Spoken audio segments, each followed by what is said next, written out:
I hope this inspires the next Met Gala. This is what I'm hoping. I have to say, he won't go out to a restaurant. We've been dressing like this for a couple of days, and I'm kind of in love with it, and I'm just like, take me out to dinner in this.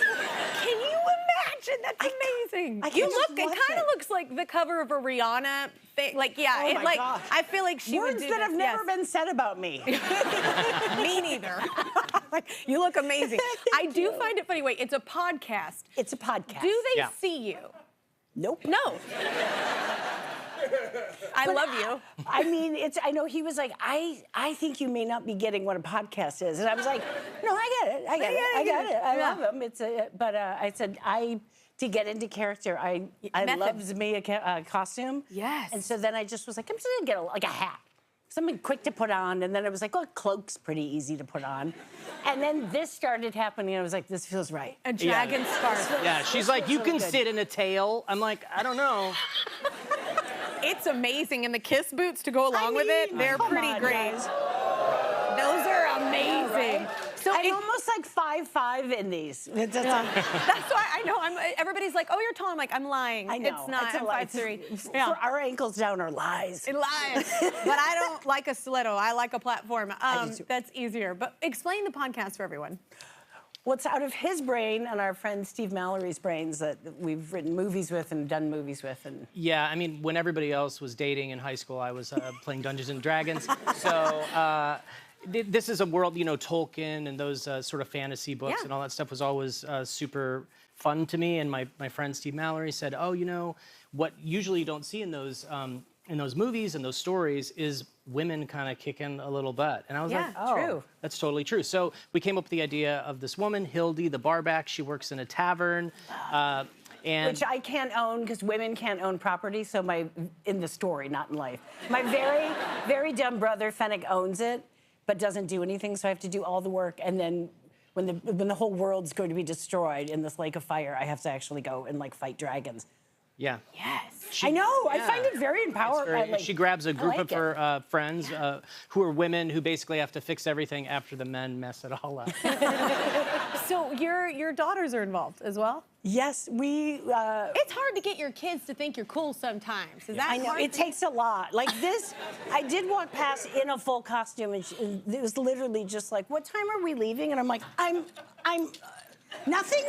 Nothing. And you're not going to say a word? Well, they're like, they don't even see it anymore. No. But Viv and Georgie play this two-headed oracle. Yeah. And it's just like one body, two heads, like blue bald creatures that speak to us. And they both came in and just did these crazy, weird voices and were so bizarre. And I was like, oh, this is wonderful. Yeah, they fit right in. Yeah.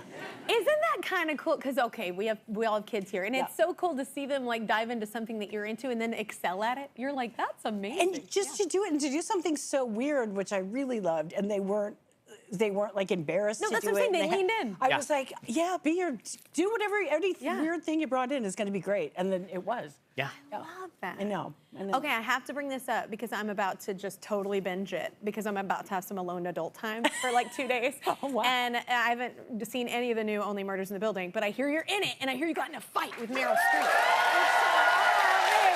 I'm so excited. I haven't seen it. I'm about to see it this weekend, and I'm so excited. The entire thing was like a fever dream. Yeah. Like, first of all, everybody who's there, like, when you see how many people are in the show The cast is insane.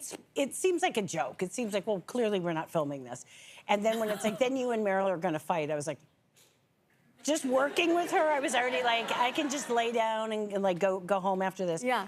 And then they were like, you know, you just kind of tap each other. And Meryl and I just had to look at each other and we're like, well, I'm not going to tap you. And she's like, you're going to go down. She's like, you're going to go down. Come in for your jugular. Like, bring it, Streep. And then the next thing, I was violently shoving her over a couch. And we did all of it. Also, she moves like a bobcat. Like, she caught wind at one point and came down on top of me. And I literally was like, Meryl Streep is in the air! She's in the air! She's a flying squirrel. And then she landed on my back. And I was like, this is the greatest moment of my life. So it's awesome, by the way, just having this conversation with you with a dragon on your shoulder. She's talking about very serious things. Like, guys, yes. What are we going to do about talk forest about fires? the world. Yeah. So we talked about this last time. You get ideas from like characters from people watching. Do you still do that especially for this podcast? I love people, and I'm like, my sporting event is people watching, and not being like, oh, they're strange. Like somebody who, like, if this person was walking down the street, I would be like, I just love, I love who they are. I love people that walk, like, dance and walk to their own beat, and it's really, it inspires me. Yeah. My therapy every week used to be going to Big Lots, which now is closed. I don't know what to do. They took it away. They took it away from me, and so. But also, it's good because she would go too far. She would start to follow people, and it was clear. Lovingly. That's what every stalker says. She'd just be like, and I'd be like, honey, you can't do that. You got to come back. And she'd be like, but where? And like she's in all purple. She's in all purple, and I bet she's got a purple car. I'm gonna go see it. He's like, you are not walking her outside. So I get in trouble. And one time I was like, I just want to see the second place she goes. And he goes, you are not allowed to follow someone in your car. Second place she goes. And then I realized, I was like, okay, back down. There's a line. There's a line. Okay, well, let's pay the bills and do some commercials, y'all. I'm passing it over to Abby. Hi, Kelly. I am so excited to see Melissa and Ben on the show and hear about their new podcast. I have a podcast with my dad about history and current events. It's so fun to team up when you already have natural banter and chemistry with someone. Melissa and Ben, you're both hysterical, so I can't wait to hear your show. Stay here. Kelly has more with Melissa and Ben next. We are back with Melissa McCarthy and Ben Falcone. Congratulations, by the way, 19 years, your anniversary, and he's still whipping you with his tail. That was amazing. That I made him wear. Yeah, 19 years. It's kind of amazing. Great. Is this the secret? Just humor? Like, what's the secret? I do think he makes me like crazy belly laugh, probably 3-4 times a day. Yeah. I mean, that's oh my God, look at you. babies. Oh. And holding our childhood. Yeah. Yeah. Yeah. So how well do you think you know each other after 19 years? How well? I mean, pretty well, but it seems like a... Oh, it's good that you say that. Oh, no.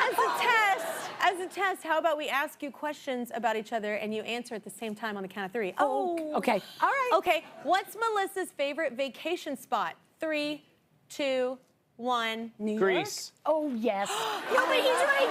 He's right. He's right, though, but I didn't say it right. But you didn't say it, did you? What's the most annoying thing Ben does? 3, 2, 1. He slows down when when we need to leave the house. He slows down. No. It's maddening. And he denied it for 18 years, and last year he finally went, I do that. Yeah. It took 18 years, and he's like, because I get nervous that we're late, so I try to calm myself. But I'm like, we've got to go, because I hate wrap it up. Yeah. He starts to like go backwards. Yeah. Are you bad with time management? Because that's my thing. I don't like to be late or anything. I like to be, and I don't take long to get ready at all. But I'm bad with time management. Yeah, I think getting out the door just seems to stump me. You don't like, because I run at this speed and he's really mellow, so me doing this makes him nervous, and then he gets slower. Okay. And then it makes me go, come on! Come on, guy. So I'm revving up as he's going down, and our kids are like, just stop. Okay, who is more likely to hog the covers? 3, 2, 1. McCarthy. Lovingly. Yeah. Do you do it on purpose or do you do it in your sleep? No, I'm like a whirling derby. My daughter does this, and I'm so cold. When I allow them to sleep with me, she steals them, and I wake up shivering. Yep. But then I'm hot, and then I'm like, I'm on fire. Yeah. But I've done it. Yeah. And then I throw it all on him, and then I'm like, wow, I'm so hot. Where did these blankets come Here, from? take my extra gloves. It's like Dumb and Dumber. So, okay, seriously speaking, 19 years is a long time of supporting one another. So what's been a favorite moment with Ben? I mean, there's a lot of them, but I remember the day I met him, but the day we brought home our first, I almost said our first Vivian. We only have one. Vivian, our oldest daughter, and I had been a nanny for years and years and years. Yeah. But when we got out into the parking lot, and any parent will know this feeling, you're there with the baby, and I just remember I was like, we can't just leave with the baby. Oh, yeah. We can't just get in the car and leave. It's like we're stealing a baby that's ours. And we both Are they trusting us with this? That's what I said. And I'm like, well, you know babies. You've been around. But I was like, really? Oh, my God. And we both were just equally panicked. Yeah. And we drove home at about, you were driving, you drove home, I think at like 15 miles an hour, all the way home. And I just kept turning around and I was like, there's a baby in the back. It's ours. Because all that time you're pregnant, but then all of a sudden this creature's there and you're like, we can't just take it. It felt like we were stealing a baby. Yeah. But it was a good thing because we just kind of looked at each other and were like, okay. Yeah, I offered no help or anything, but I was there. What's been a favorite moment for you and Melissa? Well, so many. But not too long ago, happily a while ago now, but during COVID, remember when we were all Cloroxing grapefruits? I believe that's what she was doing. Yep. And there's and propagating celery. Yes. And a Steely Dan song came on. Oh my God. And it's they got a name for the winners in the world. I want a name when I lose is one of the lyrics of the song. Yeah. And I remember she just flipped out and she goes, "There is a name. It's called Losers. They're called Losers." And she started to just absolutely freak out in the kitchen, and I've never laughed so hard in my life. And it helped me, I swear. You know, it was a stressful time, and laughing that hard, I was like, oh, everything's gonna be fine, because she's screaming at Steely Dan. Okay, see, I thought you were going somewhere different with the story. Like, you were like, I made sourdough bread, and we did all these fun things. I interviewed people during that time, and I was like, my life is falling apart. I'm glad you're into Legos. I was like, cool. Yeah, it's great. So for this podcast, you had some friends join, right? Which is hard to ask friends to do stuff sometimes. Yeah. It is, because especially when it's like, it's just kind of us doing it, and it's not on the same level as they're, you know. We don't have things like money to offer people. We're like, I built our own like little like recording things and like with staple guns and all this. I'm like, would you like to come to our office and hopefully not have these things fall on you? And then all these people actually were doing it, which is kind like of amazing people. Like, yeah. Like Octavia Spencer's our narrator, Glenn Close. Allison Janney plays a dragon. I mean, that's... Why not? Allison. Yeah. Joel McHale, was he one as well? Joel McHale, Jim Rash, Mike Hitchcock. It's just, it's kind of crazy. Annie Mumolo. It's just like every time our friends would come in, they're so crazy funny and good. Yeah. And it just became more and more like, and they would improvise and just make, it's already like a strange, wonderful comedy. But then you have all these amazing people come in that are just stone cold weirdos. Yeah. And I say that as a great actors. And amazing, I say that as a compliment. Yeah. And they just bring a whole new thing to it and then start improvising and you're like, this is amazing. We were just blown away. And speaking of, I mean, we're kind of all friendly. Yes. We're friendly. Yes, I mean, we're neighbors. We're neighbors. Yeah, so if you're up for it, we thought maybe you could audition for the show.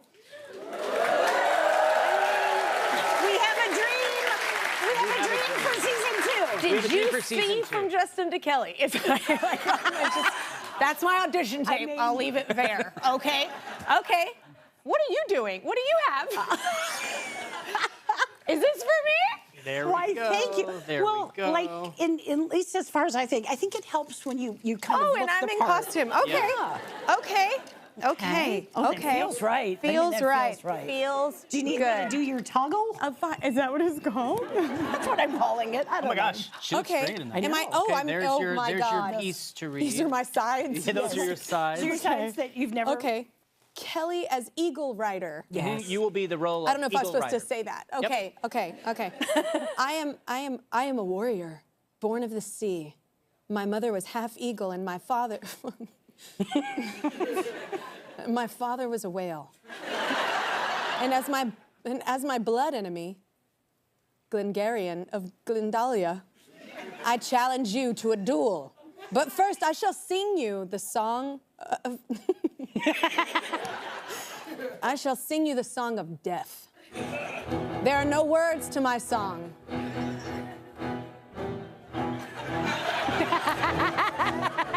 And you can't see on a podcast. So. Oh, it says vocal run. Yeah, you just have to do a vocal run. Oh, go again. Oh, yeah, yeah. Oh, yeah, yeah. Oh, my God.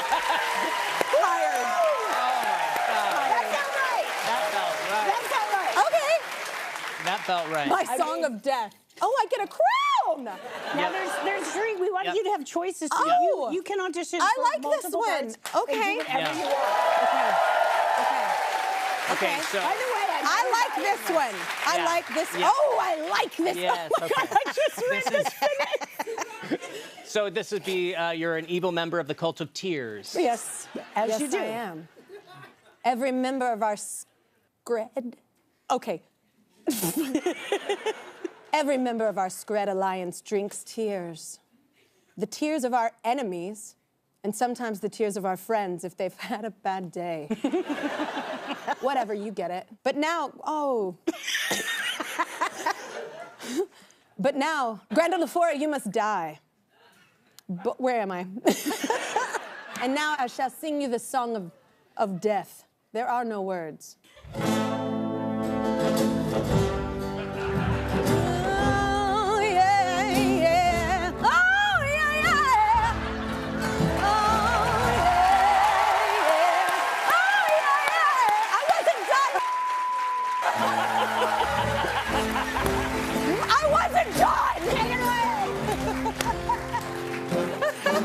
There's a reason why I'm a singer-songwriter and not an actor. I have an axe! This seems right. Yeah, this is good. And a leaf blower. Okay. It just seems. Okay. Oh my God! So this is a horrible I'm necromancer. gonna do one thing. Okay, do it. You gotta bring it Please, out. You gotta please, bring you it gotta out. bring it out. I It's don't not wanna pull it. attached, so you have to, or it's kind of attached. It's mine. Okay. Yeah, get it all I forward. bought so all of it we that have I'm wearing. the Beyonce blow. Okay. What? This is how the professionals do it. Okay. This is audition 3. Kelly is horrible necromancer. Mm-hmm. Sure. Okay. What's a necromancer? What is that? Like a a wizard. sorcerer, wizard. kind of into the dead, right? Yeah. Oh, Yeah. necrophiliac. Oh, Not necrophiliac, but like that's different. That's different. it's gonna actually. I'm gonna go method. Just kidding. Okay. Okay. Here we go. Okay. I wind. Now? Yes. I need it. Oh. Okay. Okay. I am the necromancer, known simply as Glimmeranian Glitter Dragon of the Glimron City, which is, of course, the city of glimmering glitter. And you gargoyle, Guldong, you must die as I sing you the song of death. And once again, there are no words.